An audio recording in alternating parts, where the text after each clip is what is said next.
Hello, hello, hello. Today is Saturday, April 5, 2025. Here follow the solutions by Eugen of problem 227, the Dopplershift of sound.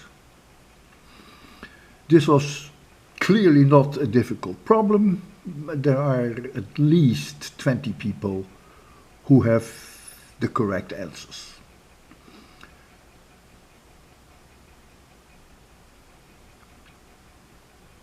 There are two tuning forks, they are identical.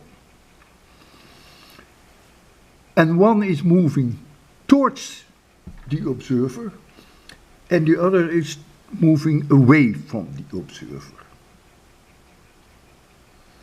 And as a result of the motion of the tuning forks,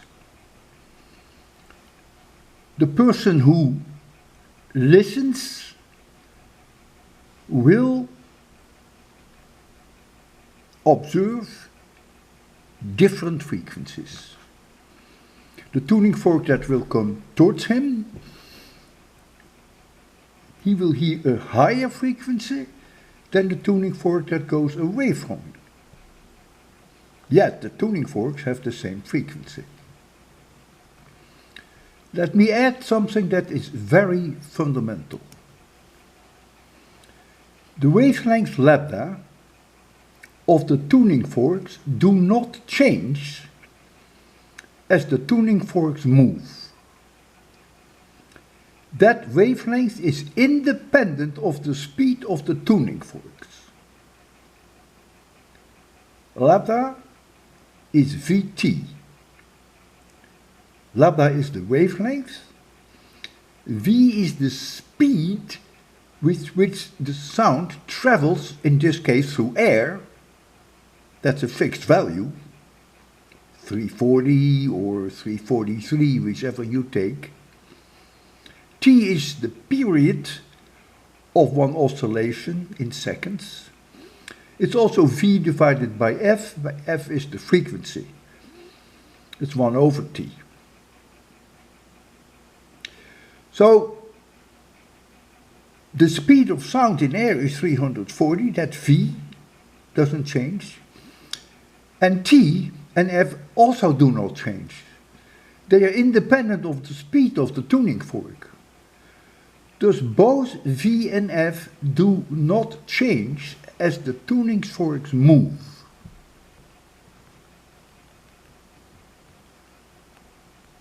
I covered Dopplershift in lecture 35 of 802 and beat frequencies in lecture 2 of 803.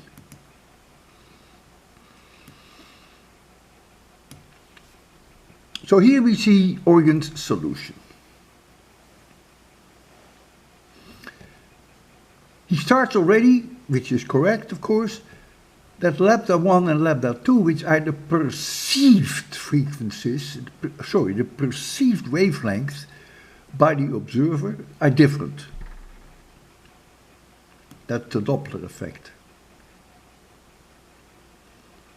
And that's the result of the fact that the tuning forks in one case move away from the observer and in one case move towards the observer.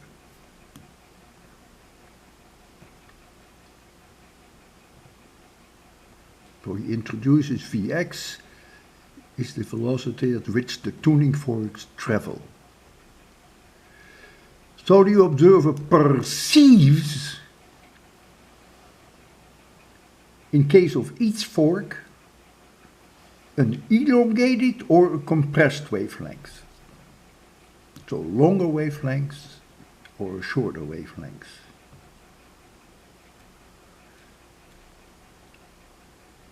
And then he calculates those two wavelengths. One, as you see here, gets smaller and the other one gets larger. And then he massages the math a little bit more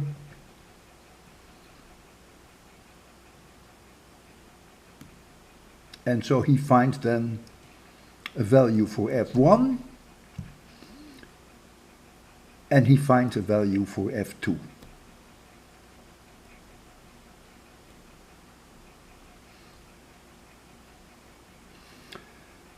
Now he has to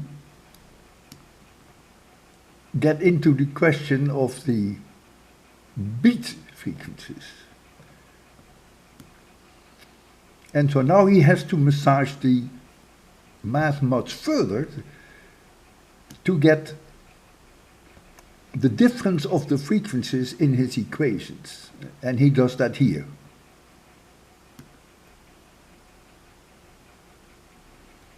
He mentions the beat frequency is F1 minus F2, which in our case is 3 Hertz. The difference here was 3 Hertz. And he massages the math a little bit further.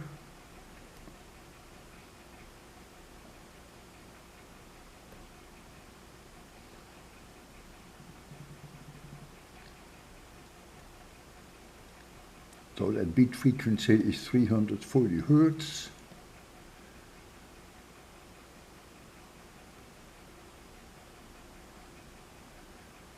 I do experiment with beat frequency probably in my 803 lectures. It means that if two frequencies simultaneously occur, and they are only somewhat different, then what your ear will hear, that's independent of course, what the source is of those two frequencies. It doesn't have to be two moving tuning forks. But let's say you have two frequencies which enter your ears, they're different, they're close, then what you hear is very strong sound and then almost no sound, and then a strong sound and almost no sound, and that's why we call them beat frequencies. And I'm sure I do an experiment with that in my lecture of 803. And so you can conclude then from the beat frequency what the speeds were in this case of the two tuning forks. And that was 1.5 meters per second. In one, it came towards the observer, and in the other case, it went away from the observer. As I said, luckily many of you have the right answers, at least 20 people. Thank you, Eugen, for your solution. As always, a nice solution.